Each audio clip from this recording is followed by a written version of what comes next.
में उतारिए। श्री विदुर जी महाराज धृतराष्ट्र जी को उपदेश कर रहे हैं। विद्या मदो धन मदस तृतीयोभिजनो मदः मदाएतेव लिप्ताना मेत एव शताम दमाः गतिरात्मवतां शन्तः शन्त एव शतां गतिः असतां च गतिः शन्तो न तो शन्तः सतां गतिः। हे राजन, धृतराष्ट्र जी को संबोधन करके विदुर जी कहते हैं, विद्या मदो, ये तीन स्वाभाविक पतित हो जाते हैं। विद्या मदो, जिसको अपनी विद्या का अभिमान है, पतित हो जाएगा। भक्ति हृदय में जागृत ही नहीं हो सकती। विद्या रूप महत्व कुल धन जौवन अभिमान, भगवत ऋषि जी। शठ कंटक देखे जहां राहे न भक्त निदान, राहे न भक्त निदान स्वांग सब नगर नारी के विषय न हाथ बिकाए नहीं रिझवन भतार के। अगर ये अभिमान है विद्या का, रूप का, कुल का, धन का, यौवन का, अपनी प्रतिष्ठा प्रशंसा का, भक्ति नहीं रह सकती आपके हृदय में। भक्ति का स्वांग होगा वो विषयों पुरुषों के हाथ बिकने के लिए, ना कि हरि को रिझाने के लिए। महापुरुषों की अनुभूत वाणी।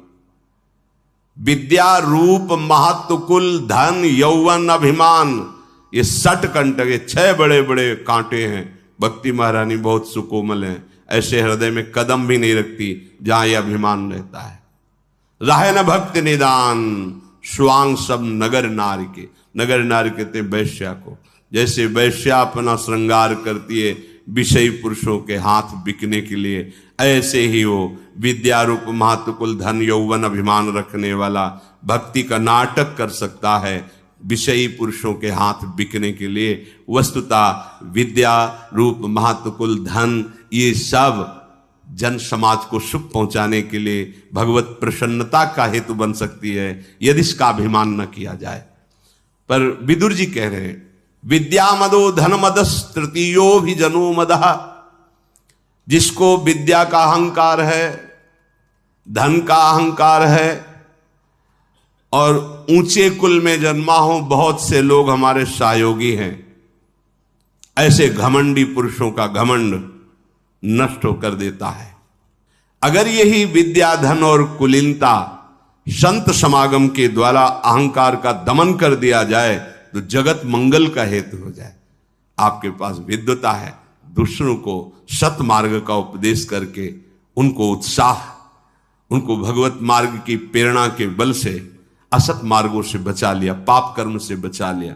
धन है, उसका सत्प्रयोग करते हुए दूसरों की सेवा में, भगवत सेवा में अर्पित कर दिया। आपके पास शरीर बल है, जन बल है, समाज सेवा में उतार दिया। पशु पक्षी जन समुदाय सब भगवत स्वरूप मानकर, तो यही तुम्हारे परम कल्याण का हो गया। और अगर यही अभिमान हो गया तो तुम्हारा ही नाश हो जाएगा, तुम्हारा पतन हो जाएगा। अन्याय में स्थित हुआ बलवान राजा भी अपने पुरखों के राज्य संपत्ति का सर्वनाश कर देता है। महाराज, इसलिए अपने को भ्रष्ट होने से, पतित होने से बचा लीजिए। गतिरात्मवताम शन्तः शन्त एव शताम गतिः। इसलिए आप अपनी बुद्धि को संतों के चरणों में समर्पित कीजिए। तुम्हारी बुद्धि बिगड़ गई है। विदुर जी महाराज कहते हैं, जो संतों का सहारा ले लेता है, गतिरात्मवताम शन्तः संत एव शताम गतिः, वो उसे संत ही बना देते हैं, अर्थात उसकी बुद्धि भागवतिक हो जाती है। तुम महापुरुषों का, संतों का आश्रय लो, क्योंकि जितने भी संत हुए हैं वो संत संग से ही संत हुए हैं। संत एव शताम गतिः, संत जो हुए हैं उनको साधुता प्रदान करने वाले संत ही हुए हैं। असताम च गति संतो न तो संता सताम गतिः। दुष्टों को भी यदि संतों का संग मिल जाए तो संत बन जाएंगे। देखो, कुछ लोग कहते हैं अरे ये यहां क्यों आ गया। नहीं, हमें तो लगता उसको जरूर आना चाहिए था। जब नित्यानंद महाप्रभु और ठाकुर हरिदास जी नाम कीर्तन घर घर ऐसे नाम सुनाना, नाम उच्चारण, जिससे घर में जाते तो कोई समझता भिक्षा लेने आए हैं, वे क्या दे दे, तो बोले बस आप 2 क्षण हमारे साथ नाम बोलिए, हम नाम कीर्तन करते हैं, आप नाम बोलिए, नाम, बस हमें भिक्षा मिल गई, आप इसको जब समय मिले तो जपिए। ऐसे वो जगाई मधाई मदिरा पिए हुए देखा कि ऐसे गंदे शब्द बोलने लगे, गाली गल। ठाकुर हरिदास जी का प्रभु ये देख रहे हो आप? अरे बोले यही अधिकारी है, ऐसे लोग ही महाप्रभु की कृपा के अधिकारी हैं जो नाम जप कर रहे हैं, उनके ऊपर तो कृपा। इन बेचारों को देखो ना किस दुर्दशा में जी रहे हैं। चलो मारा उन्होंने वो पात्र से नित्यानंद महाप्रभु के रक्त, कितने करुणामय है। आखिरकार महाप्रभु से कृपा करा के उन्हें जगाई मधाई की जगह कितने बड़े महापुरुष बना दे। गंगा में खड़े होकर महाप्रभु ने सारे पाप ले लिए। विदुर जी कह रहे हैं असताम च गति संतो, इन असत पुरुषों की गति ही संत जन है। ये अरे कैसे आया है, ये तो ये पीता है, ये खाता है। नहीं, वो आएगा, बार बार बात करेगा तो रंग चढ़ेगा, वो सब छोड़ देगा। देख लेना, भगवत प्रेमी संतों का, भगवान नाम जापक संतों का संग सबको पावन कर देता है। जब एक पारसमणि अपना प्रभाव दिखा देती है तो भरा नीलमणि और श्री प्रियाजू के आश्रित जनों का संग करने से परिवर्तन क्यों नहीं होगा? यदि आप करना चाहें तो अवश्य हो जाएगा। तो असताम च गति संतो, महाराज असत पुरुषों की गति संत जन ही है, जिनका बोले हाँ बहुत तर्कवादी भी लोग होते हैं। पहाड़ के पहाड़ रुई को जलाने के लिए एक दिया सलाई काफी होती है। अरे भगवान का एक नाम त्रैलोक ही तारे, जो न ले सो जन्म ही हारे। अभी तुम समझते क्या? अरे जब जग जाए तभी बात। पूरा जीवन सोते रहे, मोह अंधकार में पाप करते रहे, आखिरी समय तुम्हें बात आ गई, हे प्रभु आपके सिवा कोई, भगवान उद्धार कर देंगे। जीवन का भरोसा नहीं कि अगले सेकंड, तो अभी ये जो सेकंड है इसमें राधा बोलो और प्रभु से प्रार्थना करो, जो अभी तक हुआ क्षमा करो नाथ, आगे हमारा मंगलमय आपके चरणों में समय व्यतीत हो। असताम च गति संतो न स्वंतः शताम गति। कह रहे हैं कि अगर संत जन दुष्टों को सहारा ना दे तो दुष्टता का नाश ही नहीं होगा। इसलिए प्रायः बड़े बड़े महापुरुषों को देखा गया, औरों को आदर करे न करे, पर देहाभिमानी, पदाभिमानी, नाना प्रकार के कुमार्ग प्रवृत्तियों, उनको बेटे जैसा दुलार करते। क्यों? कि यही दुलार उनके हृदय का ऑपरेशन करेगा। जिसे आप भगवत मार्ग में चल रहे हैं, दृष्टि से देख लिया, ठीक, राधा राधा, पता है कि तुम्हारे अंदर विचार विवेक है, तुम असत से लड़ सकते हो, तुम्हें ज्यादा सपोर्ट की आवश्यकता, ज्यादा सपोर्ट की आवश्यकता उसको है, न विचार है न विवेक है, केवल भ्रष्टाचार है। अब उसके आगे हमें झुकने की जरूरत है, हमें झुकने की। रख मेरे ऊपर पैर और चढ़ जा ऊपर, फिसलने नहीं देंगे तुझे। जब आप चढ़ रहे हो तो दृष्टि है, नहीं फिसलोगे, तुम्हारे अंदर विवेक दृष्टि दे।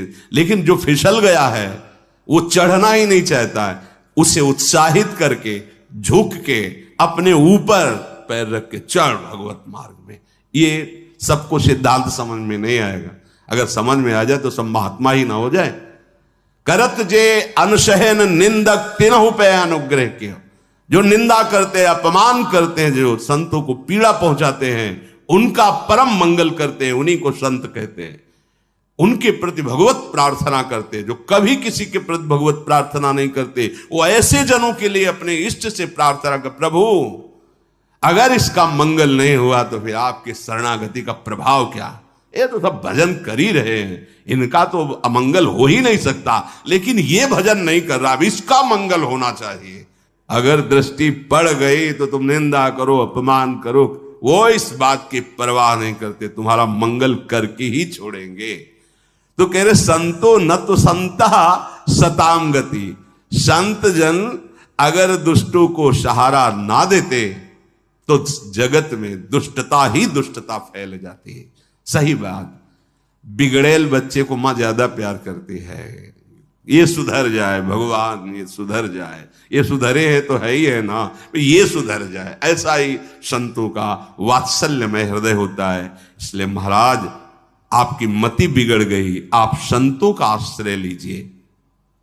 योजितः पंचवर्गेण सहजेनात्म कर्षणा आपदस्तस्य वर्धन्ते शुक्ल पक्ष इवोडुराट।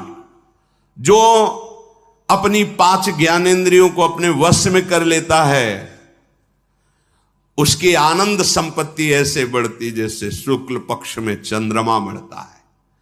और जो अपनी इंद्रियों को नहीं जीत लिया तो उसकी विपत्ति भी ऐसे बढ़ती जैसे शुक्ल पक्ष का चंद्रमा बढ़ता है। बढ़ता है, विपत्तियां बढ़ती ही चली जाती है। इंद्रियों को अशुभ अधर्ममय भोगों से हटा लेना चाहिए। महाराज ये मनुष्य का शरीर एक रथ है और इस रथ का सारथी बुद्धि है और इसके घोड़े इंद्रियां हैं और मन इसकी लगाम है। इसलिए अपनी बुद्धि रूपी सारथी से मन रूपी लगाम को खींचिए और अधर्म में चलने वाली इन इंद्रियों को सत मार्ग में लगाइए। नहीं तो महाराज इस संसार पथ में आप बहुत बुरी तरह नष्ट हो जाएंगे। विदुर जी महाराज कह रहे, अगर शिक्षा ना पाए हुए घोड़े पर सवार हुआ जाए तो घोड़ा ही उसे मार देता है।